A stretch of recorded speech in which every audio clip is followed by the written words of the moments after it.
Hi, I'm Ben, and this is the Hailstorm Mk.5.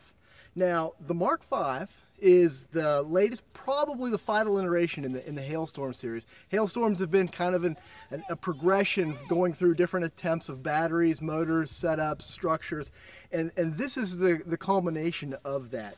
Now, quick overview is Hailstorms are 4 flywheel blasters, so you got 2 pairs of flywheels going here to accelerate the darts once, accelerate the darts twice. Running off of a battery pack. It's an integration between a Strife and a Rapidstrike. I'm using a Strife parts for the top up here for the battery tray, and also for the extra clip holder on the side. Now, the Mk.5, the difference primarily on the Mk.5 over the Mk.4 is in the battery. I've got the Mk.5 converted over to a Lipo. I'm running a 100 milliamp hour 4S. I believe it's a Turnigy, but I don't remember off the top of my head, honestly. It can run off of pretty much any 4S Lipo that you're going to put in here. And then because I'm running this off of a Lipo, I'm also integrating a voltmeter, and I don't know if you can see real well, the lights get up, but this is a voltmeter I kind of like. It shows you each cell, flashes between cell 1, cell 2, cell 3, cell 4, and then it gives you the voltage of the entire battery. So you can monitor not only your total voltage, but if you're losing extra voltage in the cell, make sure your battery's healthy.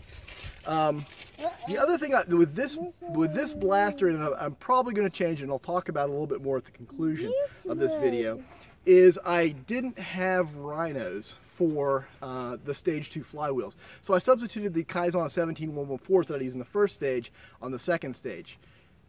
They work, sort of. They work in that I'm getting single shot velocities up around the same place where I got the Mk.4, but they are bogging down quite a bit when I go full auto, and you'll see a drop off of the firing. When I get to the firing demo, when it goes to full auto, you can see it's losing a little bit of velocity. They are fast enough when they're fully revved to meet that second stage demand, but when it's under load, they don't recover fast enough to get back to a velocity that can cause it. So I'm getting a drop off. I went with the 17114s because Rhinos have been out of stock for like 3 months, and I haven't been able to find any, get my hands on any. I'm hearing that they're going to be coming back in stock very, very soon. And when that happens, I'm going to take this thing back apart. I'm going to put Rhinos in that second stage.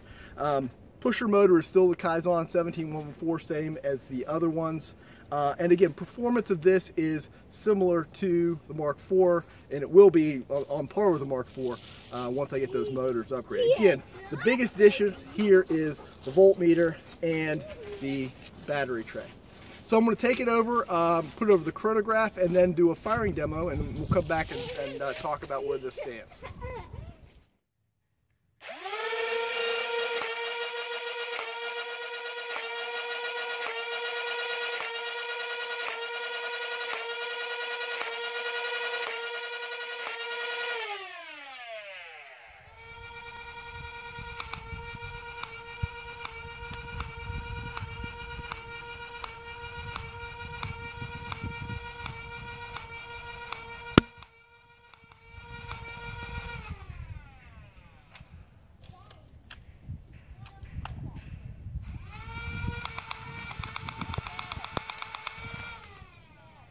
Now, for the chronograph readings, I use standard elite darts, and just as a standard so we can compare apples to apples to apples against everything. But for the firing demo, I tried a new type of dart. A lot of people have been using these. These are kind of the waffle tip darts. I'll hold that out there. I don't know how well you can see that, but it's got this, it's a very soft, very squishy, strange kind of a waffle pattern on the head. And from what I've played with so far on these, they tend to be very accurate. I've been very impressed. They're as accurate, maybe even a little more accurate than the FEJs that I like, but they've got that nice soft head, and they've also a little bit lighter dart so that you don't lose muzzle velocity quite as much on here. But otherwise, you could see that when I was talking about the 17114s, you could see when it went full auto, there was some drop in that was more than the single shot. So again, I've got to get the the second stage motors upgraded to a Kysan, or to the Rhinos from the Kysan 17114s. Otherwise, this build came together beautifully. I'm really happy with the paint job. The red came together. I got a texture that I wasn't intending, but it's really growing on me. And this is what the Hailstorm was meant to be when I first envisioned it. And it has taken a few iterations to get there, and a few mistakes, and a few stubbornness on a little bit of stubbornness on my part going through there.